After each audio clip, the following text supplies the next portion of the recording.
Hey family, welcome to the Jamal Bryant podcast, where we're building a bridge from the sanctuary to the streets, from the church to the culture, and from pulpits into politics. I got a whole lot I got to talk about. I need you to buckle up. I need you to find your asthma pump, and I need you to hold on because it's going to be all gas and no brakes. I need you to do me a favor. We're building a village. So I need you to share this. I need you to like. I need you to follow. And I need you to tell somebody. If there's been any doubt, you got to watch this podcast so that you can get clarity. I don't even know where to begin because we're going to deal with three things today. Only three of them, and I'm going to let you go. The words of my kids, I ain't going to hold you. Three things I'm going to talk about today. Dancing, walking, and eating. Stick with me. Three things we're going to talk about. Dancing, walking, and eating. It ain't going the way that you think it's going to go. Pull it in. I want to first talk about the most expensive nightclub in America. I thought all the discotheques were closed. But the biggest one in America is not in Vegas. It ain't in Miami. It ain't in New York. It ain't in Los Angeles. It's in Washington, D.C.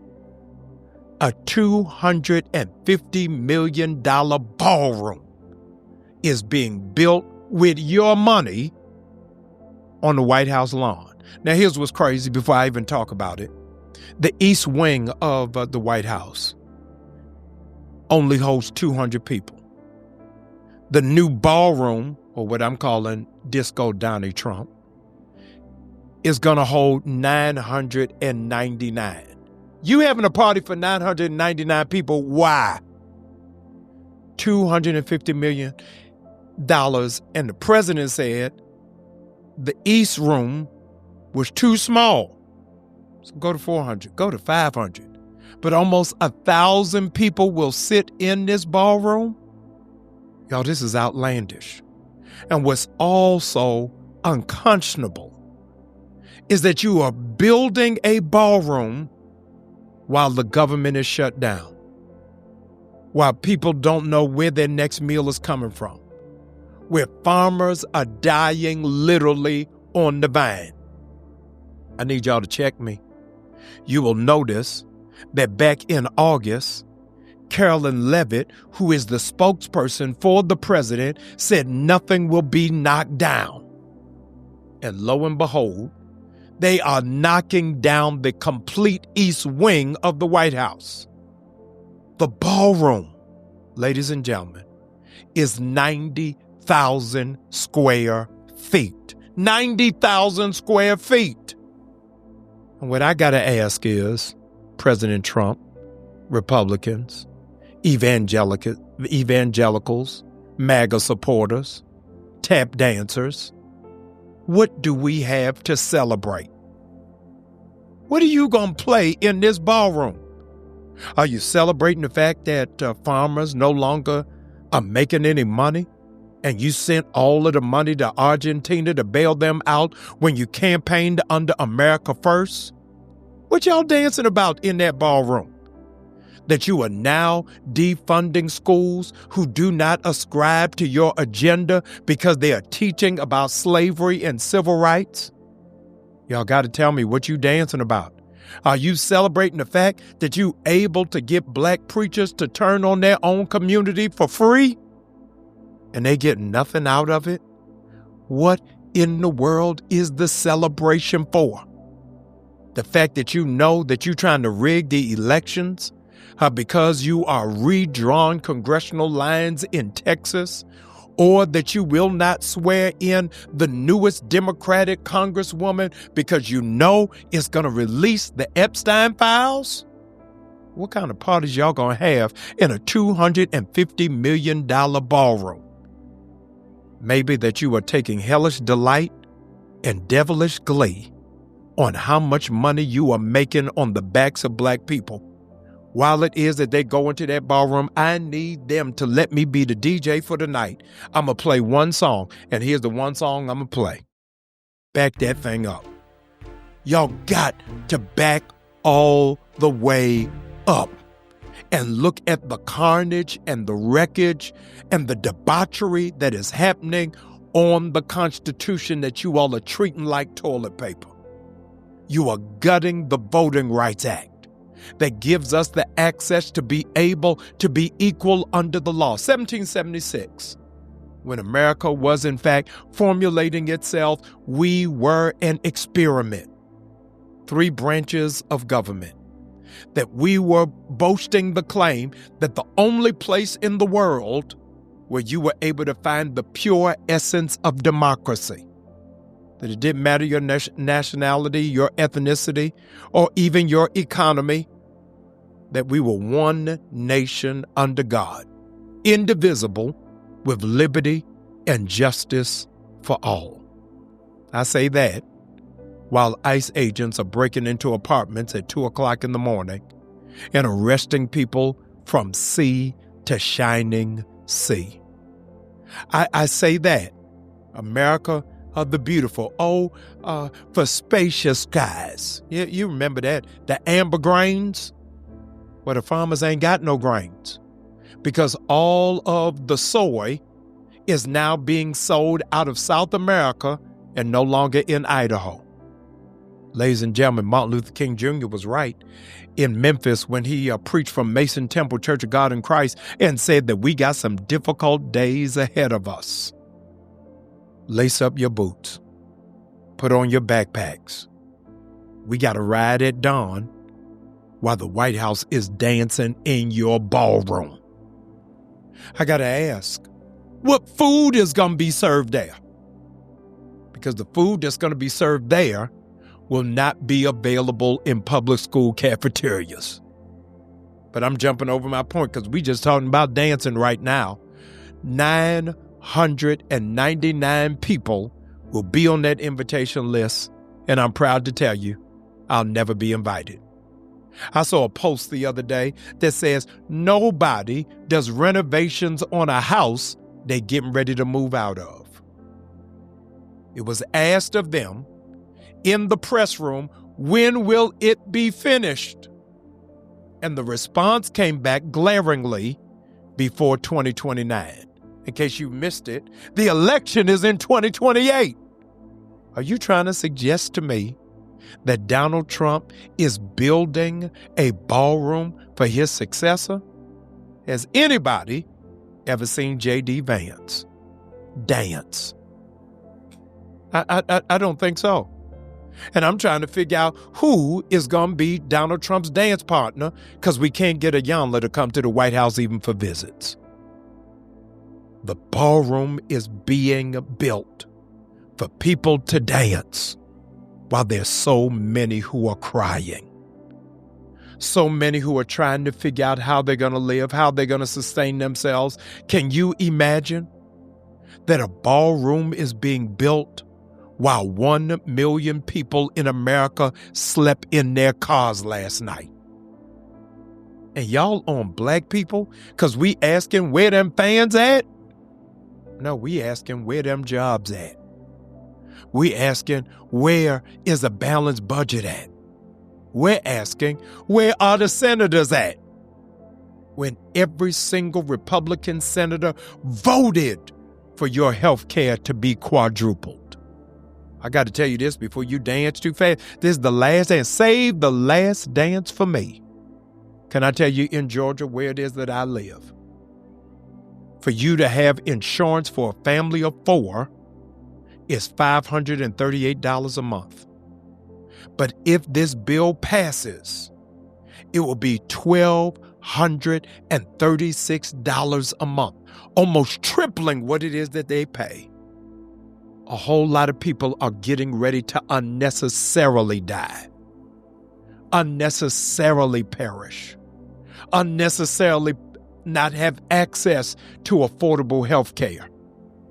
And while you're coughing, while you're wheezing, while you're bleeding, while your prostate is enlarged, while your glucose is going crazy, while your insulin is out of reach, the Republicans and the president will be dancing in a new ballroom. Make you want to clap to this. Ladies and gentlemen, if they are building a ballroom, we got to build a blueprint. Cancel the party. We got to figure out what we're going to do between now and the midterm elections in order to stop this Titanic, because too many of you are playing violins and not paying attention to what is taking place. Stop the dancing. Now, I got to say this, because I can't talk about the ballroom if I'm not going to talk about the church. Too many of us are dancing in church when we're not demonstrating his prophetic power. I'm all for the praise break. I believe in the war cry, but I want to know when the shouting stops. When will the organizing begin? When are we going to take God at his word and, like the children of Israel, walk around the walls of Jericho until something falls down? Blood is on our hands if you go to a church that only dances but never demonstrates. Blood is on our hands when it is that you just on the Hammond B3, but you are not saying anything about registering people to vote and holding elected officials accountable, but allowing them to show up at election time just for you to give them an acknowledgement. I can't talk about the ballroom dancing if I don't talk about the church dancing. Something is happening in America where there is a shifting right before our eyes and nobody is paying attention. Maybe we got to stop dancing and fall on our knees to have a call for prayer. There's been so many people coming after me talking about there ain't no black church. Okay, white people come join us. Latino people come join us. Asian people come join us. And I want you to be clear, when you all talk about immigration, you're only talking about Latino, Hispanic, and Mexicans. But ain't nobody deporting the Russians. Nobody is deporting anybody that's from East Europe. You think all of them are here legally too? We got to expand the tentacles of the argument and the conversation, and you missing it while you dance. Shut down the ballroom and open up the boardroom. Let's sit down and let us reason together. Generations yet unborn are going to be asking you, what did you do when the empire was falling, when the nation was imploding, when children were being arrested, when families were being separated? And you got to ask yourself, was I dancing or was I demonstrating? I told you I'm only talking about three things. The first one is about dancing. The second thing I want to talk about is walking. Can you believe that 7 million Americans came together just a week ago for a No Kings March? California, New York, Boston, Atlanta, Chicago all held it down. And listen to the spin that the Republic Klan put out. They said that those that participated in the No Kings March hate America. I want to argue forthrightly and aloud. It is not that they hate America, they hate what America is becoming. This is not reflective of the ideal or the experiment. I was in Chicago the other day, and I had a meeting, and it dawned on me that maybe No Kings is not the right slogan. And I'm against authoritarianism. I'm against fascism. I am against the oligarchy. But I'm not sure whether I should be saying no kings. Because in this era, here are my bones of contention, here my issue, is number one, maybe we need more Martin Luther Kings. We need those who will bring people together across ethnic lines, across economic lines. We need kings. We don't need dictators. We need Martin Luther Kings who will understand for the masses that injustice anywhere is a threat to justice everywhere. We need Martin Luther Kings who, in the middle of this nightmare of a racist, white supremacist reality, will still have enough nerve to dream out loud, to have a dream that's deeply rooted in the American dream. We need Martin Luther Kings who can envision Black people, white people, Latino people, Cuban people, Haitian people walking hand in hand. We need Martin Luther Kings who understand that if you don't stand for something, you'll fall for anything. Can you imagine that the President of the United States released an AI-generated video? I'm showing it to you right here. An AI-generated video of the president releasing feces on marchers, not on enemies of the state. The beauty of the mosaic of America is that we can cohabitate even with differences of opinion. And it's eroding. It is amazing how you have freedom of speech as long as you agree with the status quo. I wish I can show you how many people in my timeline have called me a false prophet, called me divisive, called me a race baiter. Hear this, because I disagree with Charlie Kirk.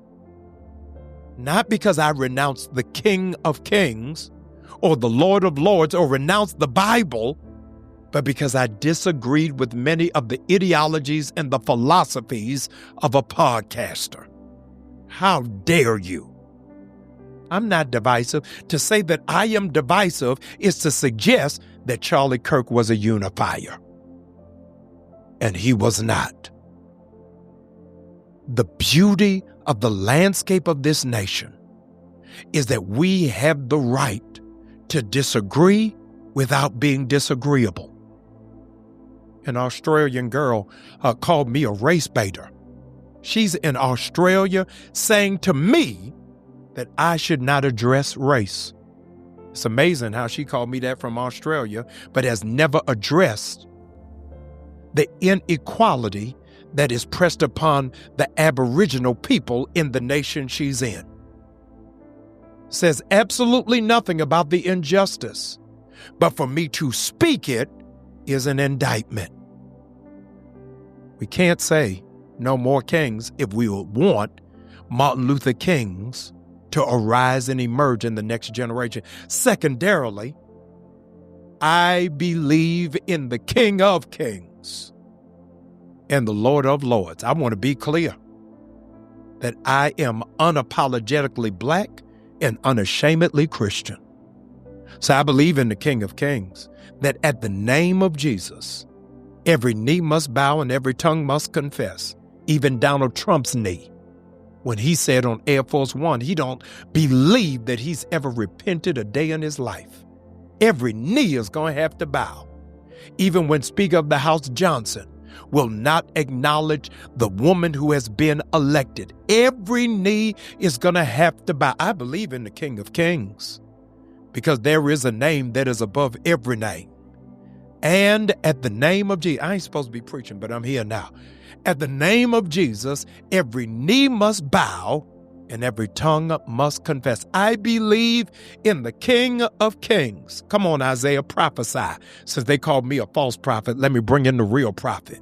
And his name shall be called Wonderful, Counselor, Mighty God, Everlasting Father, and the Prince of Peace. There is a king above every king. Can I tell you about him? I ain't talking about King Charles. I ain't talking about the King of Scotland. Listen to me. He was wounded for our transgressions, bruised for our iniquities. The chastisement of our peace is upon his shoulders, and by his stripes, I'm praying that this nation is going to be healed. Because we ascribe that there is but one king, and his name is not Donald Trump. It is not J.D. Vance. It is not Speaker Johnson. It is Jesus Christ. Ladies and gentlemen, that does not call me a heretic because I disagree with your white supremacy. I am not divisive because I am not going to allow you to piss on my shoe and tell me it's raining.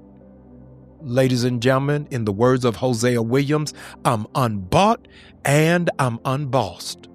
But in the words of Rodney King, can't we all just get along? As we look over the landscape of Christendom, there are those of you who believe in baptism through sprinkling, others of you who believe in baptism through immersion. There are others of you who believe that the evidence of speaking in tongues is a requirement. There are others of you that make fasting a part of your weekly regimen. There are others of you who are praying 5 times a day and others who pray without ceasing. And yet, we are killing each other over friendly fire. Stay out my DMs and stay on your knees. Stop attacking each other just because we don't see each other eye to eye. Let us reason together. There are 2 different churches in America. You don't want to call it the black church? I'm going to call it the righteous church. Because some of you have a cross that has a flag on it, and some of you have a cross that has blood on it. No cross, no crown. There's got to be sacrifice in order for us to have victory. You want Easter without having Good Friday. And black people in America lived through 400 Good Fridays. Woo! I know you don't like it, but Jimmy crack corn and I don't care. You got to deal with the real sacrifice of Christendom and the call of the gospel. To suffer with him is to reign with him. The feminist theologian Jacqueline Grant said the white woman's Christ is the black woman's Jesus. The most divided hour in America is 11 o'clock. And segregation is not a colored section or a white section. It is a conscious section and a delusional section. If you don't see that racism is real, if you don't see what is taking place in America when in Arkansas they have now established a whites-only town in 2025. I wanted to tell that town who will not allow black people to live there, God bless you. But since you won't let black people move into that all-white town in Arkansas, I wanted to read for you your HOA. Since black people can't live there. In Arkansas, zoom the camera in. I got to tell y'all this. If you live in that whites-only town in Arkansas where black people are not allowed to live, here's your rules of engagement for the neighborhood association. Only put up stop signs. Because if you put up a red light, a black man made that. Pull it down. In that all-white town, only serve your kids jelly sandwiches. They can't eat peanut butter because a black man made that. When you build your houses, don't use a vacuum cleaner because a black man made that. When you go to press your clothes, don't use an ironing board because a black man made that. If you got an iPhone, throw it away because all of the ingredients on the inside come from the soil of Africa. Don't use it there. Ladies and gentlemen, if you get sick in that all-white town, I pray to God you don't ever need blood plasma because a black man discovered that. Ladies and gentlemen, while you were there, I beg you with the love of Jesus Christ, do not use a lawnmower because a black man did that. You got to be careful what you hate because a lot of things you hate, you actually need. If you want to make America great, then black people got to be at the table. Everything significant. Oh, did I say table? Those of you living in that all-white town, eat on your lap because a dining room table was discovered by a black man. Preach, black man. I'm trying to do the best I can.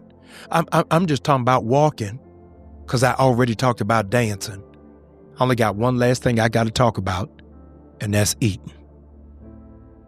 I am so concerned about the diet in America and how many people will be impacted by malnourishment. Pastor, I'm lost. I know you are.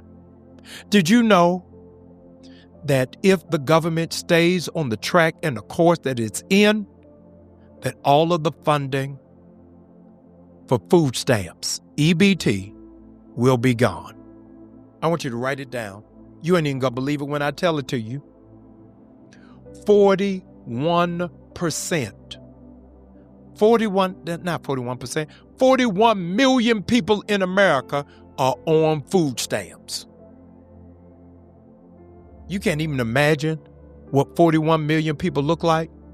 This year, we celebrate the 30th anniversary of the Million Man March.